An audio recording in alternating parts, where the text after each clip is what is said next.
Bienvenue chez Basilic, le podcast pour changer de regard et imaginer ensemble un futur désirable. Je suis Jeanne, votre hôte, et chaque semaine, je tends le micro à celles et ceux qui façonnent le monde de demain. Je vous souhaite la bienvenue et j'espère que vous vous sentirez bien chez Basilic. Bonjour à toutes et à tous, j'espère que vous allez bien. Il est d'ores et déjà temps de partager avec vous mes premiers coups de cœur et découvertes pour 2024. C'est parti pour un nouvel épisode Feel Good. On commence sans plus tarder avec une actualité consacrée à la Saint-Valentin. Oui, la Saint-Valentin. Alors, je vous l'accorde, cette fête a plutôt une réputation commerciale et mercantile. Cette année, j'ai trouvé une activité qui devrait vous plaire. Mercredi 14 février, vous pourrez donc profiter d'une soirée spéciale à l'Aquarium Tropical de Paris pour découvrir tout ce que vous avez toujours voulu savoir sur les animaux sans jamais oser le demander. À l'occasion de cette soirée, l'équipe de l'Aquarium vous propose un parcours autour de la sexualité et la reproduction des poissons et des coraux. Que vous soyez en couple, seul, entre amis ou en famille, ne manquez pas cette expérience inédite.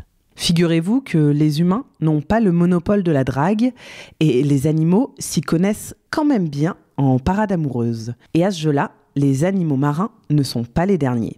Aussi ludique qu'instructive, cette soirée spéciale à l'Aquarium Tropical explore l'éventail des comportements amoureux des vivipares, ovipares et autres ovovivipares. Bref, vous l'aurez compris, rendez-vous à l'Aquarium de la Porte Dorée, à Paris donc, à partir de 18h30 le mercredi 14 février.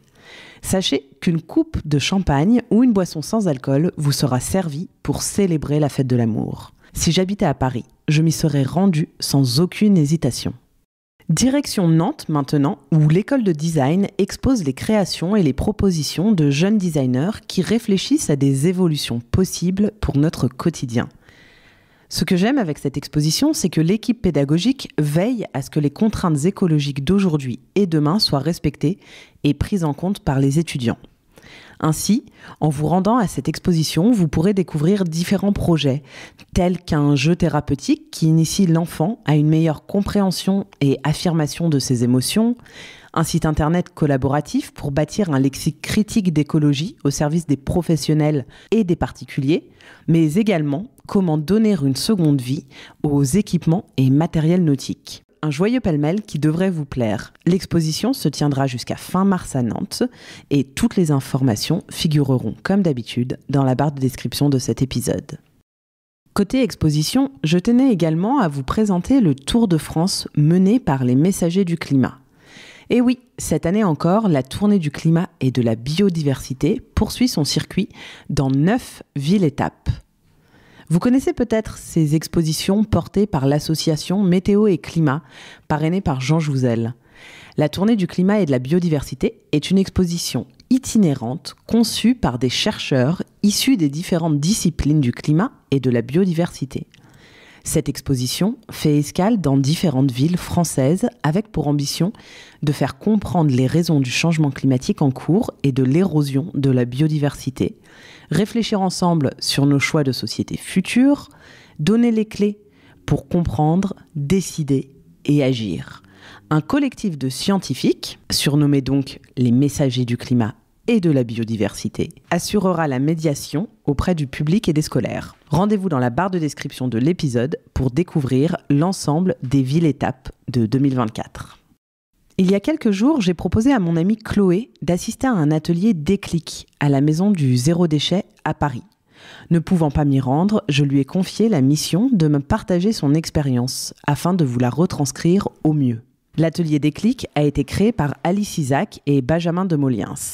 Cet atelier de team building permet à chacun et chacune de réaliser tout ce que l'on a à gagner à adopter la sobriété, que ce soit pour notre bien-être ou la sauvegarde de la planète.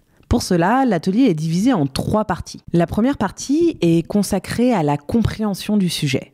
Il est donc nécessaire d'explorer les limites environnementales, empreintes CO2, l'eau, la matière, l'énergie, ainsi que sociales, le temps, l'argent, la santé de notre société et de notre modèle actuel.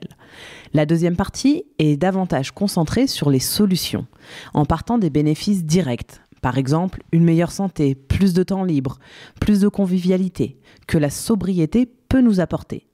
Ainsi, vous découvrirez les principales solutions de la transition qui s'offrent à nous, qu'elles soient à l'échelle de l'entreprise, de l'individu ou de l'administration.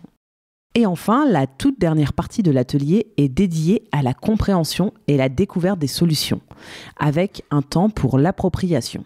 Ici, on reconstitue soi-même le lien entre sobriété et bien-être, afin de s'engager individuellement et collectivement à devenir acteur du changement. L'objectif, dépasser le fameux triangle de l'inaction. Est-ce que vous avez déjà entendu parler du triangle de l'inaction ? Si ce n'est pas le cas, je vous mets un petit paragraphe descriptif dans la barre de description. Chloé m'a dit être ressortie de cet atelier déclic sereine et motivée pour passer à l'action. Elle s'est sentie moins déprimée qu'à l'issue d'une fresque pour le climat, par exemple. J'ai hâte de tester l'atelier déclic et de me faire mon propre avis. Sachez que plusieurs sessions sont organisées un peu partout en France. Restez connectés pour ne pas louper l'info. Et enfin, sur les réseaux sociaux, je vous conseille les vidéos de Gaëtan Gabriel et Vers le Média qui mettent en exergue les bonnes nouvelles de la semaine. Ces vidéos sont simples et elles nous remontent le moral. Je vous donne rendez-vous le mois prochain pour un nouvel épisode Feel Good et dès mardi pour une nouvelle interview. Prenez soin de vous, à bientôt. Merci d'avoir écouté cet épisode jusqu'au bout. Si vous êtes encore là, j'imagine qu'il vous a plu. N'oubliez pas de vous abonner à Basilic sur votre application de podcast favorite pour ne louper aucun épisode. Vous pouvez également me suivre sur Instagram et LinkedIn @basilicpodcast pour découvrir les coulisses de tous les épisodes et de toutes les interviews. Et enfin, si l'univers du podcast vous intéresse, alors je vous invite à jeter un œil à basilicpodcast.com. Vous y découvrirez Basilic Studio, la formation que j'ai créée pour vous accompagner à lancer votre propre podcast et surtout le podcast de vos rêves, mais également Basilic Lab, l'agence qui nous permet de créer des podcasts pour des marques audacieuses et des thérapeutes engagés. Je vous donne rendez-vous la semaine prochaine pour un nouvel épisode et d'ici là, prenez grand soin de vous.